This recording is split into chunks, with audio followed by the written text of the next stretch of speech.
Welcome everyone to our panel on large classrooms. I'm Melly Pullman, the academic lead of the Teaching Academy. And with me today, I have three wonderful guests who have come in to talk about their experiences with large classrooms and also how to improve the experience there for the students and themselves. So let me start off with our first panelist is Marijke Lelyveld, and she's from FEB. And then we've got Hattie van Cleef from Law and Matthias van Wolferen from Law also. So let me start with the questions. First of all, for Hattie, how should lectures for large groups be set in the future, post-corona? And is there a future? Thank you, Melly. Yes, there is a future. I'm certain of it. So I work at the Department of Legal Science, and we provide the main introductory courses for Dutch students and international students. So we're talking about groups of 300 to 800, and the last years maybe even going higher. And I've coordinated and given lectures to those groups for about a decade. So when you ask me what the future should be, I think for us, for the first year lectures at our department, we should continue with what we're already doing, which is offering a hybrid option. So with hybrid, you offer the opportunity for students who want to be there live, and then I would continue with a registration system. So you can also have a venue that is closed for up to 100 students. And live stream at the same time for the rest of the 600-700 students.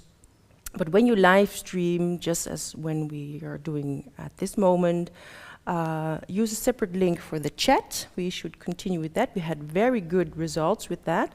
So you can have some interaction or some response from the audience at home.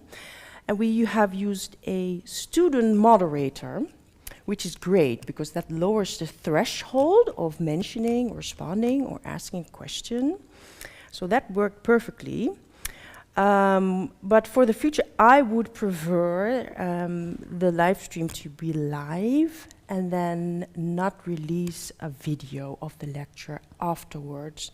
So you can stimulate students actually being mindful during the lectures. I think that is important because we use the traditional lecture as a way of transferring a lot of information.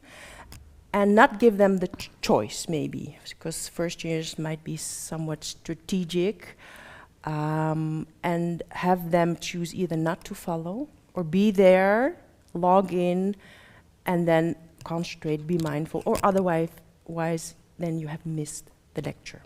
Great. Would you like to follow up on that? Yes, thank you, Melly.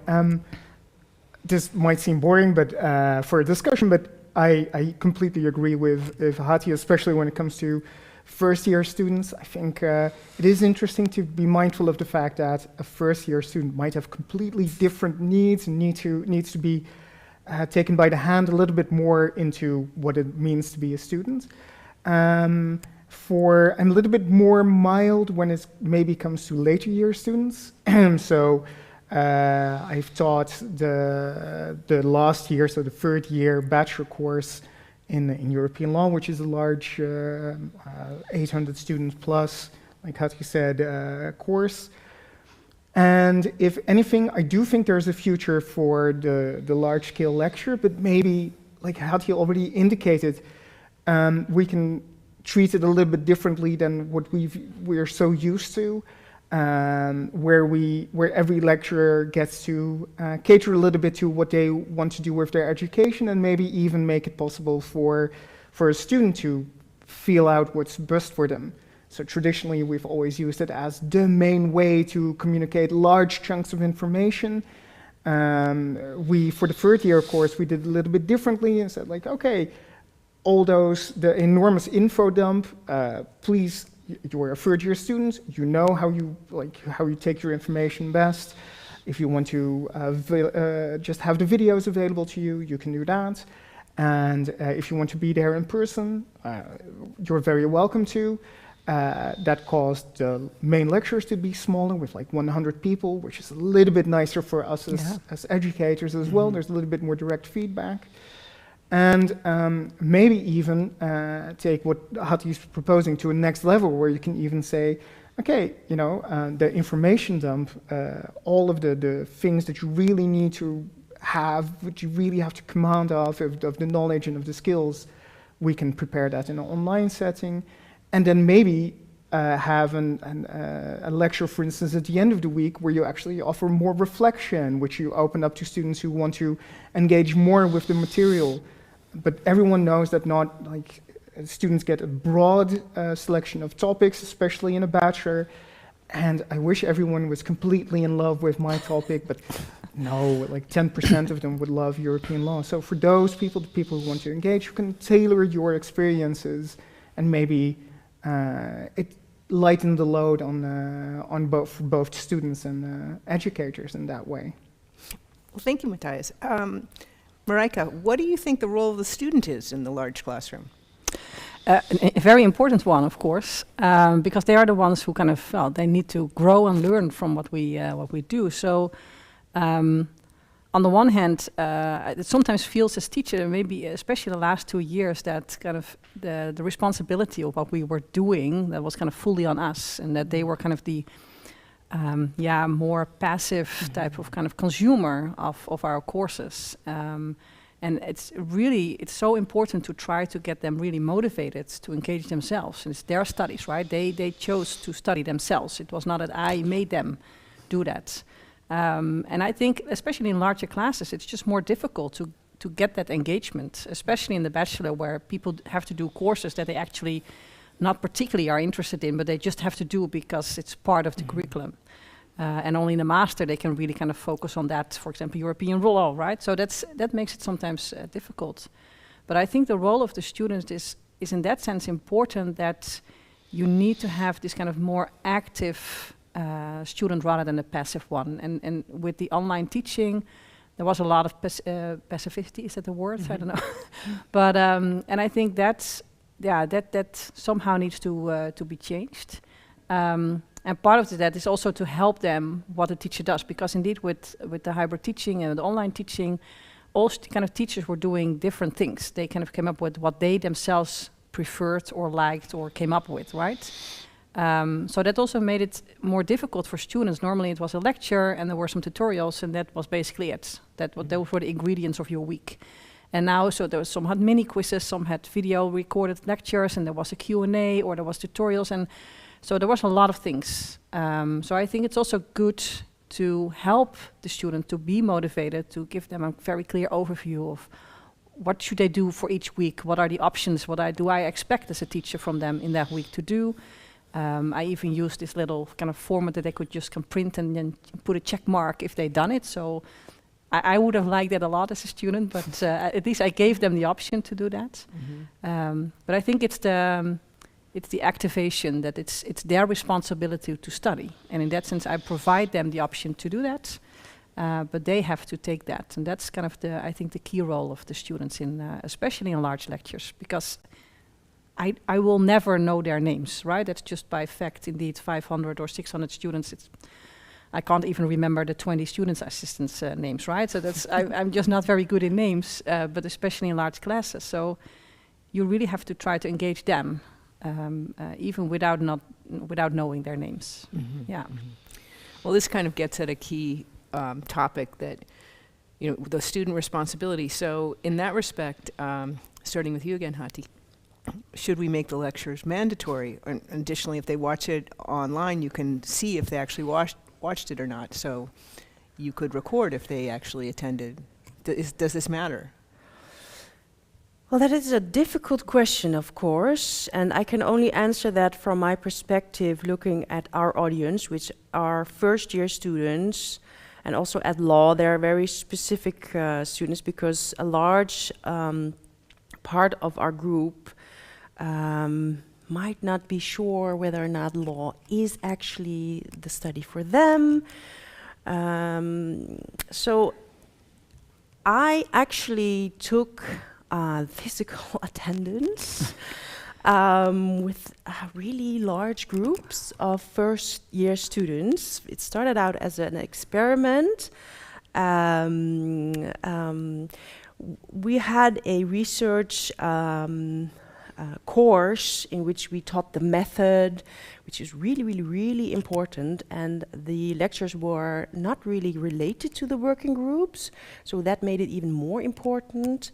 And also we explained the issue of fraud and plagiarism, so really, really important topics. So we made the choice there to make it mandatory and also to enforce for as much as that is possible.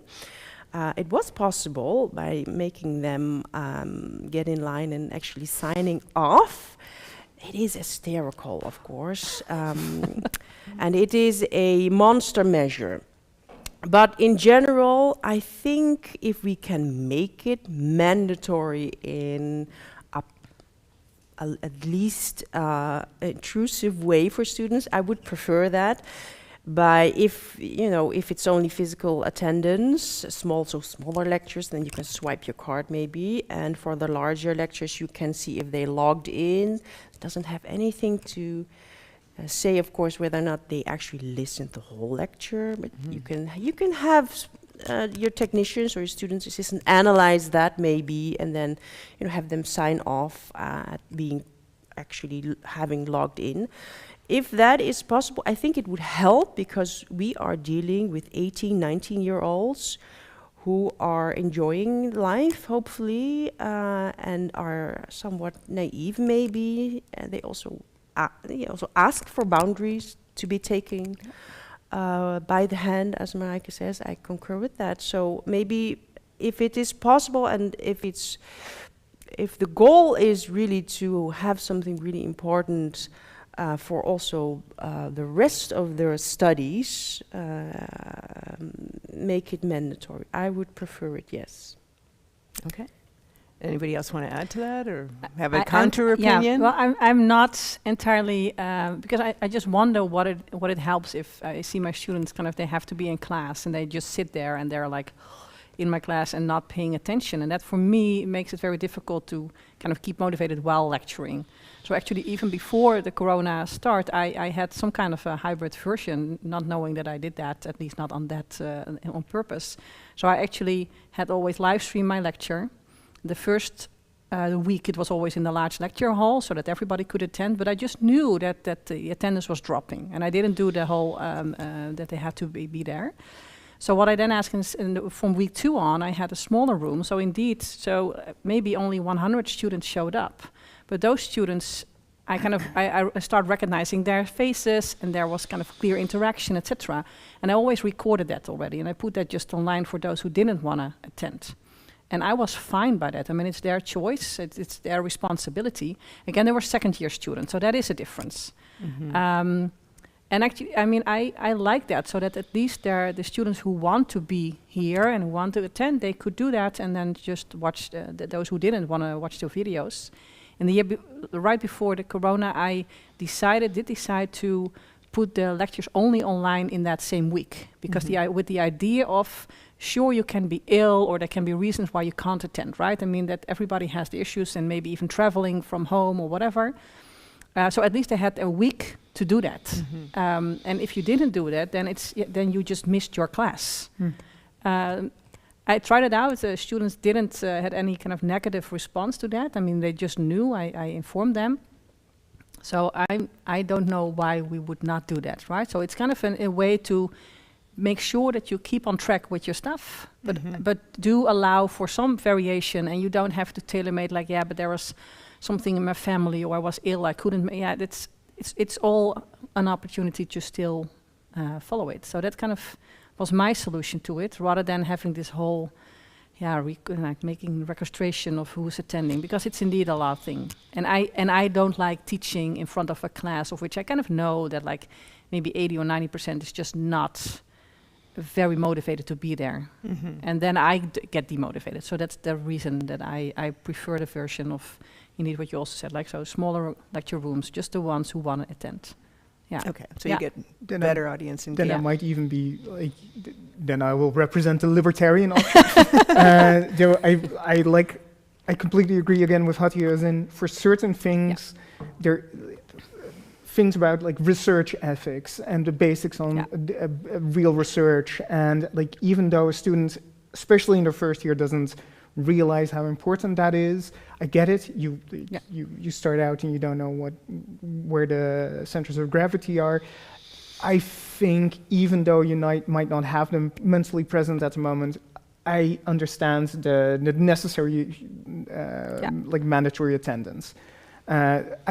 If anything, so that we as an educator can say, you have had this, you know what research ethics mean, you've had this class, you should have been there, you can't get away with, fraud or mistakes later on. For general things, I would even say, like, I put everything online and kept everything online.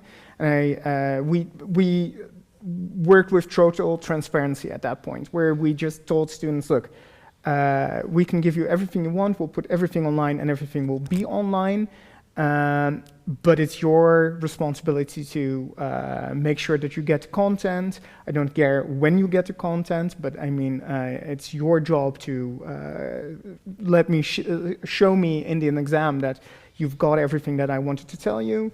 And the same for, like, it's never on its own, right? There's only a couple of courses that don't work with tutorials.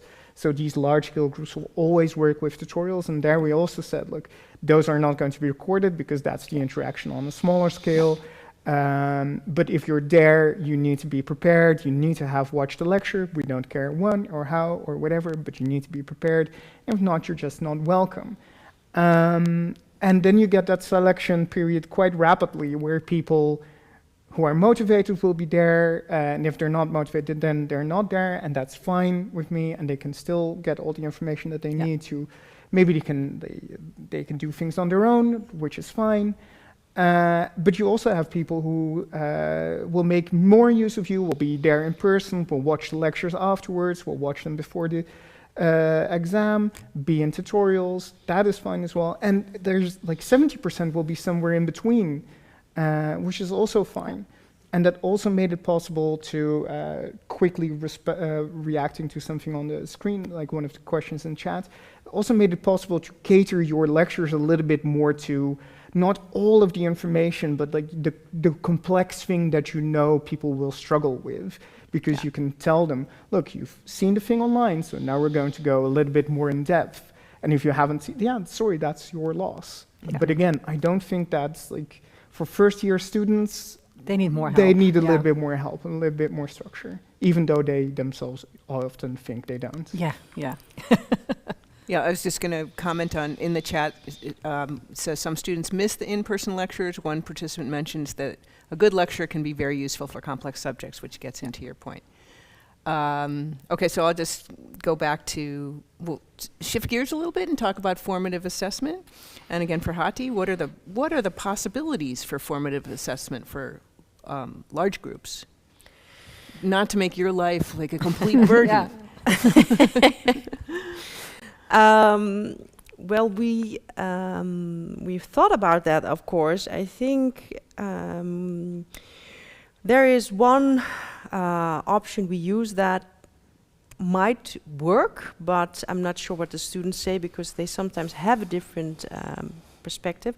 What we do is we have lectures on Mondays, and we have a progress test at the end of the week, Friday afternoon, which they can take at home.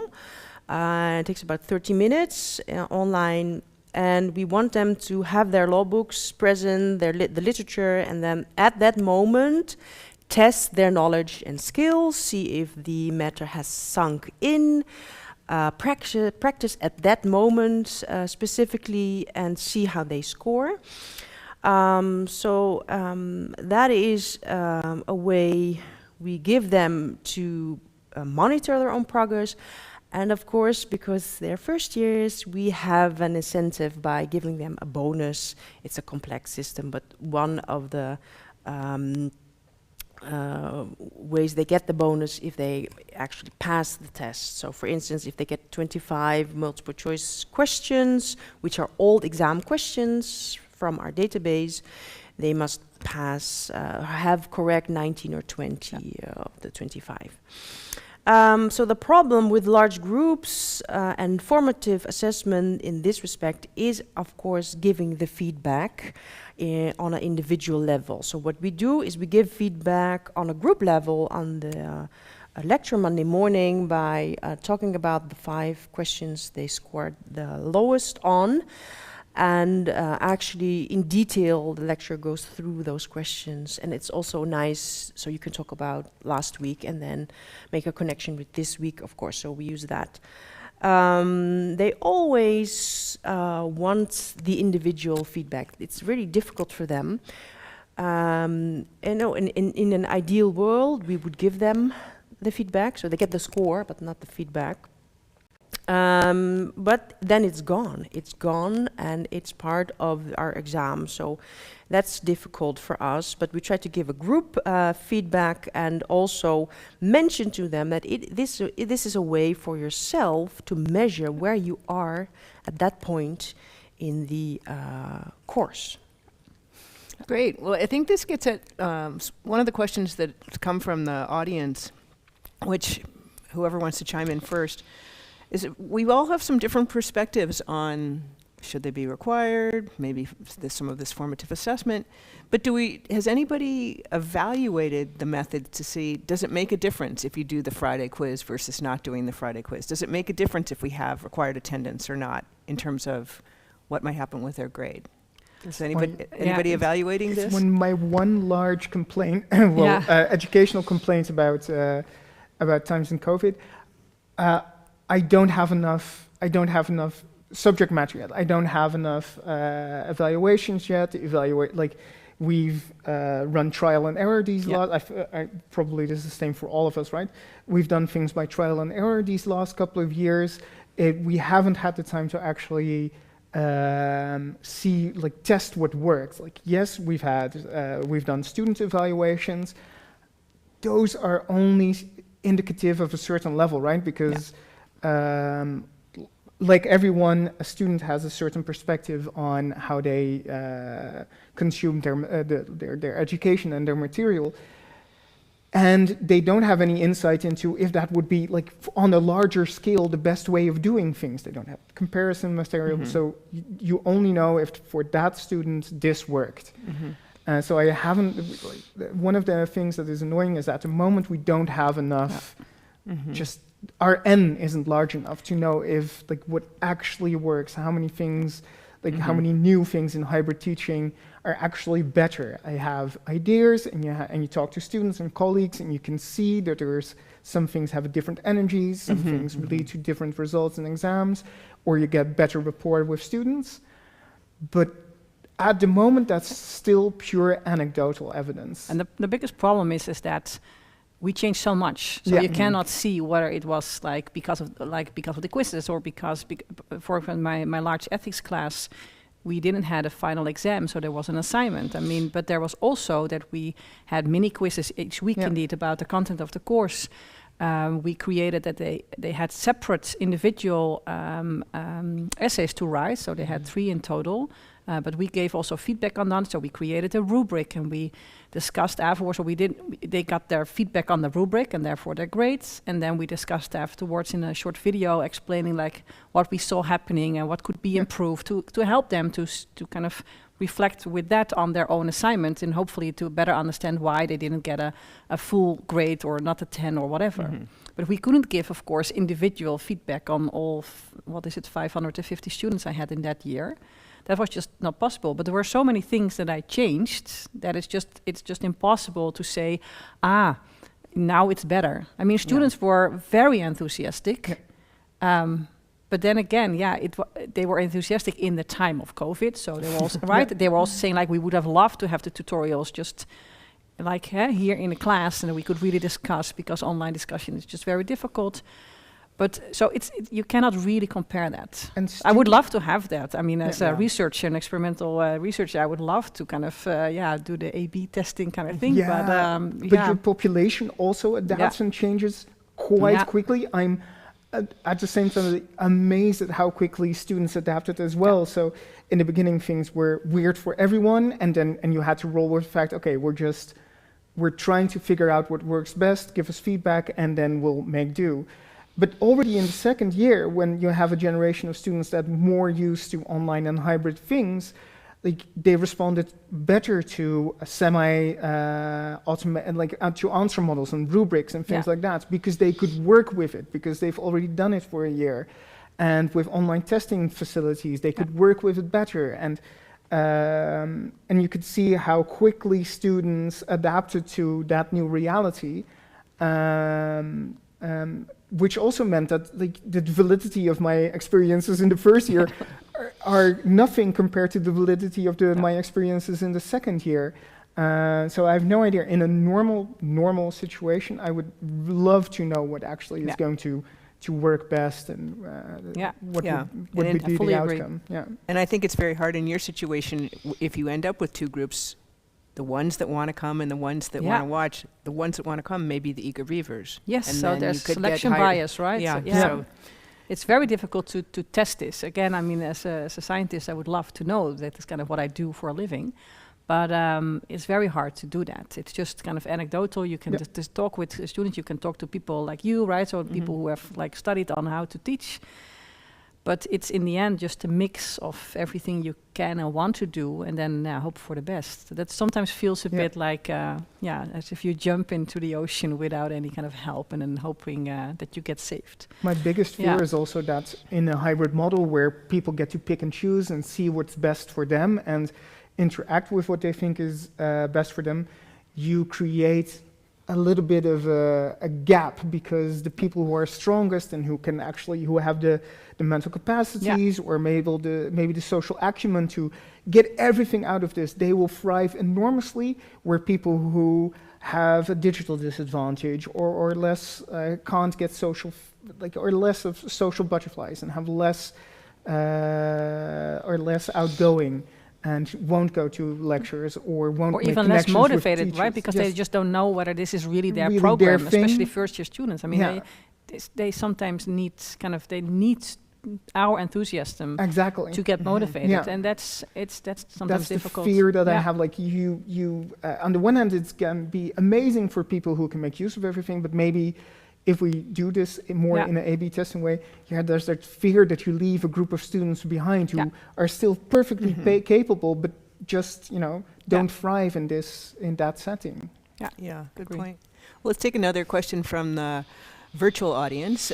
Have you considered automated feedback or model answer to give personal feedback based on answers they've given? So some sort of automated feedback? Or Yes. Does everybody understand the question? Yeah. Or would they like to rephrase it? Yes, but the same problem arises. Then the question and the feedback, the correct answer is out there, and they put it in Studio Snell or whatever, and in all their app groups. They have Excel document sheets they share together. It's what we hear. So when it's part of the exam, then you give away basically the points you can get through the bonus. So that is really a big problem. We would love to give the individual feedback on the practice test. And of course, the model answers after an exam are always given nowadays, I think. So that is already out there.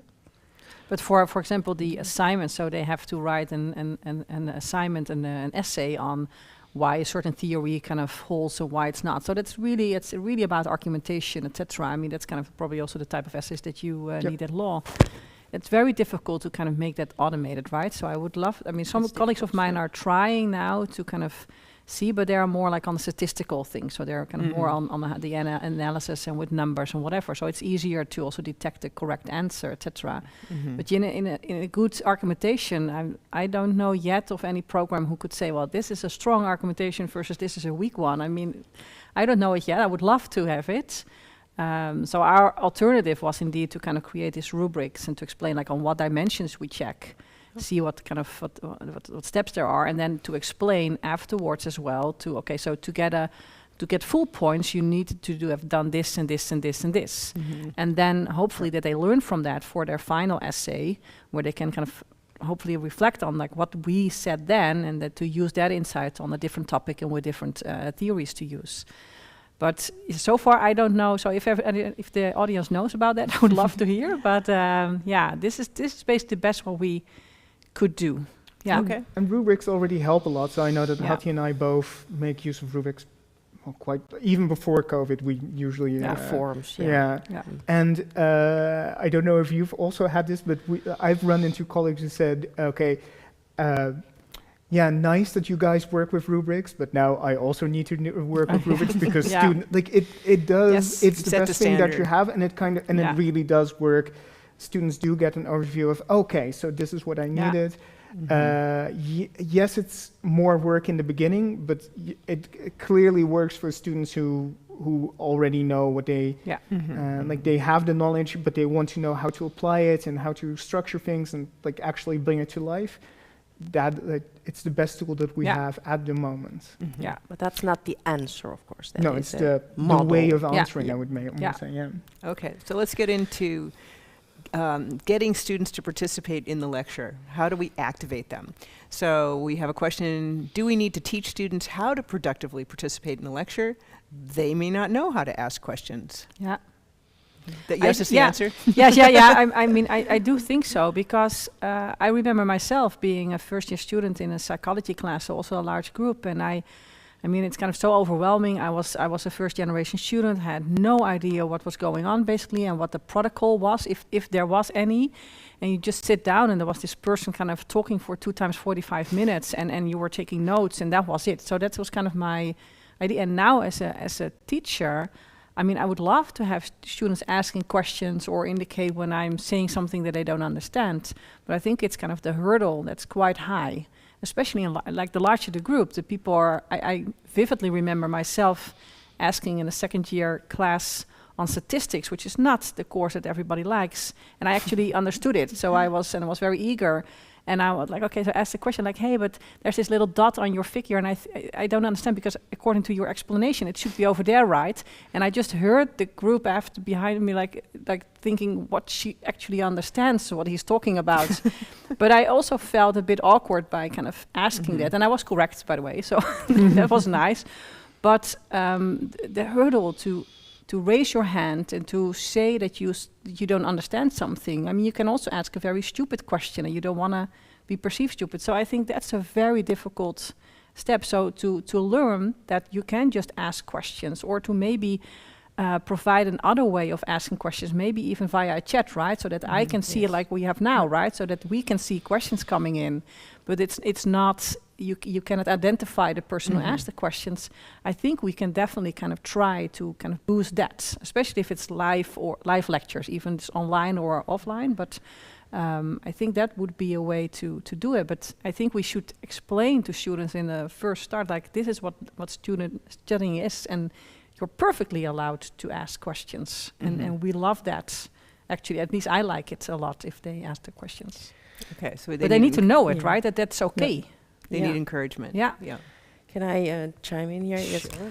I think that's very interesting. So I think on the one hand, yes, we want to send the message to students what you think of us, what we if we get our message across is important.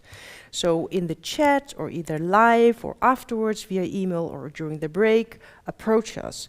I think that message is important.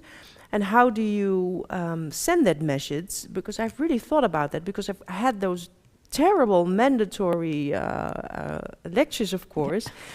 And I think what we can do is not only say, but also, try to balance what is really necessary, so the heavy stuff, with some light stuff. So I use a lot of memes, for instance, or jokes, or something, that relevates the situation, something light.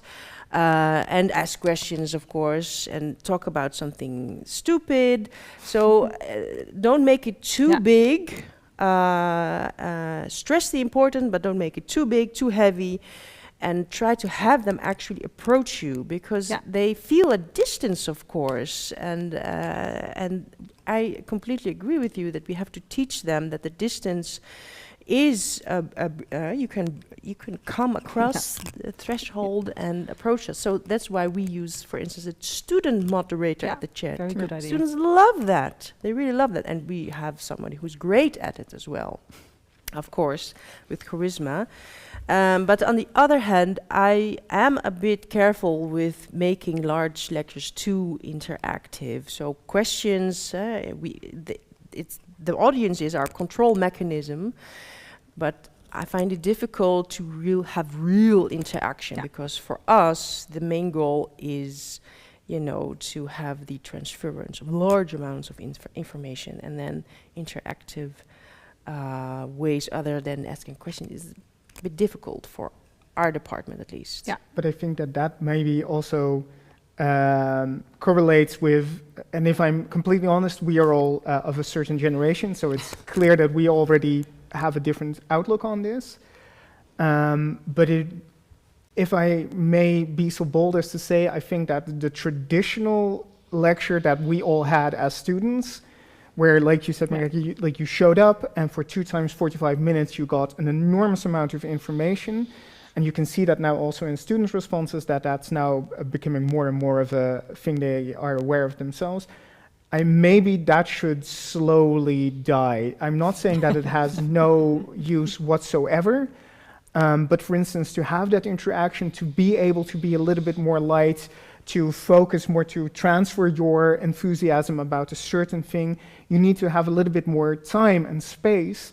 And all of us know that it's so difficult to, in those 2 or 4 hours a week that you have, cram everything that you want to tell the students for the material for that week. And there's also a lot of pressure on students to, here is all that material that you need to compress within 7 weeks, and I want to get all of that out of you in the end. Mm-hmm. If anything, I think and hope that the whole hybrid thing makes it possible for us to actually give an interesting lecture on something that we actually have passion about, and to be able to tell them, look, for the large amount of information, there's a book where I can make tutorials, or we can have a Q&A session, or all of these things are possible, and to rejigger the main lecture to something that you can actually trigger people with, make them interested in something, carry them across the gap and have them actually interact. But if I have 2 times 45 minutes to cram a lot of information in, then there isn't even time for questions or interactions or levity. It's just info. That's actually how we did it with our ethics class. So we, instead of 2 times 45 minutes lecture live, so we had recorded lectures, but then only 20 minutes on, for example, Kantian theory or whatever, or all the topics. So we kind of made shorter links, but then we had a Q&A where we answered more kind of on-the-spot things. So maybe something that happened last week, some kind of dilemma that we kind of was related to the topics we were talking about, to kind of engage and to try to, use the insights and to just kind of reflect on that, and for students to talk about it, to try to deepen a bit more understanding, and then you can get a discussion, but only with those who wanted it, right? So those who didn't want it, they just did it on their own. I love the Q&A sessions that we started it a little bit as because it was then possible to have classes of 75. Remember those weird days? And then we'll do a Q&A where people can also have a real life moment, and those turned out to be, and we kept on doing them, and I think a lot of colleagues are now doing them. And that started to be the best part of my week, because then it was they had the tutorials, they had the lectures, and they could actually engage, and you would get the weirdest, most interesting questions, and you can interact with them, and then you would get the questions that you think, I actually don't know this. This is really interesting. How that is a very cool question, and you could I will get back to that in next week's lecture. But that's also good that as a teacher you can say, and I think that's also part of kind of lowering the hurdle, to say that you don't know something, right? And just kind of that you're, that's important, that you're not this kind of almighty person who knows, and that helps to kind of humanize yourself, right? You're just a human kind of having expertise on something but not knowing everything. Yeah. It's very important. Yeah. So we have about 1 more minute left for a question. So I'm going to see, there's a couple things going on here. One is, there's a comment, I think, that our enthusiasm is the most important aspect of an in-person lecture. Isn't online always a bigger distance? Well, you're pointing out some ways that you make connection. Yeah. Anybody Yeah. want to give a quick response to that so we can actually... I think Address. I think TikTok and YouTube and TEDx and whatever prove that that doesn't need to be the thing. Well, what you miss on online versus if it's really kind of on-site lecture is that student can indeed, for example, approach you also during Yeah. the breaks. Right. And so it's kind of very easy to Yes. to kind of connect one-on-one. Yeah. And that you miss that in an online setting. So that's what I miss, and that can sometimes be that like the enthusiasm, right? Yeah. So that aspect. Yeah, but I that's think true. it really depends on how you can It record is- your lectures. Yeah, it is doable, but you can read the room Yeah. during Yeah. the breaks. Yeah. How am I doing? How Yeah. are you feeling? Yeah. And if you online, how are you feeling? And something good. Yeah, there is a bigger Yeah. distance. Yeah. Yes, but it is reachable, I think. Yeah. I think students don't realize that, that as university educators, we don't get a lot of, we learn by doing. Yeah. So that nobody taught us how to do it, we did it ourselves. Yeah. And that I remember that my students, when they get to know me later on, when we write a thesis or something, and they said, "You're so different than how you are in class." Yes, because then you need to, I need to Yeah. play act in You front of a be a room, persona, and especially yeah. with online classes, you need to reach out to the people behind their computers. It is very much doable, but it's in that sense, that's the acting part of the job. It's at least 5% of my Yeah, job yeah, is yeah. being an Yeah. actor. Your Being a persona. comedian. Yeah. Yeah. Okay, let's just take this last one. Have you tried asynchronous interaction to engage participation or encourage? Is anybody doing asynchronous, like some discussion areas online? Yeah, For I their did, big I group? did use a discussion board, but that actually in my class didn't really work. Mhm. In other courses, I heard that they work, so I think it's just also depending on maybe what exactly you do. Yeah. So I didn't have that. I mean, yeah, no. No. I mean, potentially you have hundreds of people. Yeah. I mean, on my discussion boards, I Yeah. only have like 40 to 60. So Indeed. So it's it's a again a little- it's- selection of people who come there. So, and I mean, it's good if that's there, but I don't. For me, kind of there weren't big questions asked there that I didn't get via other kind of routes. So yeah. Mhm. Yeah, I also think it's part of culture or something. We tried it as well in the beginning, and it didn't work. And then if you ask people why, the people who wanted to make use of those methods, they said, yeah, but then I can just ask you or Yeah. come to a certain online session or like.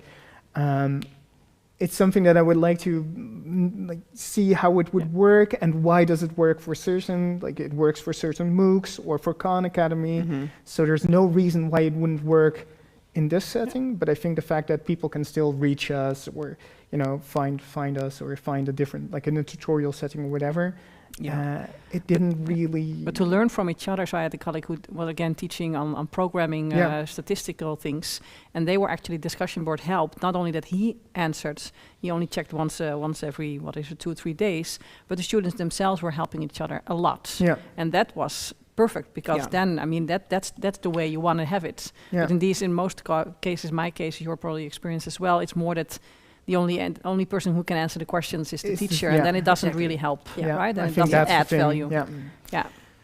Well, great. I think that you all have provided some amazing answers and also questions, since you provided some questions also. And I really appreciate the audience giving us some questions too, because I think that you kind of stayed on topics that you are interested in and built on what we saw here. But I really want to thank my guests for coming here today. It's really helpful, and I appreciate your contribution to the Education Festival.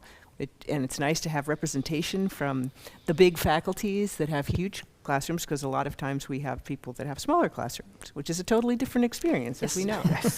But thank you, everyone, for coming to our session, and I look forward to seeing you in more sessions.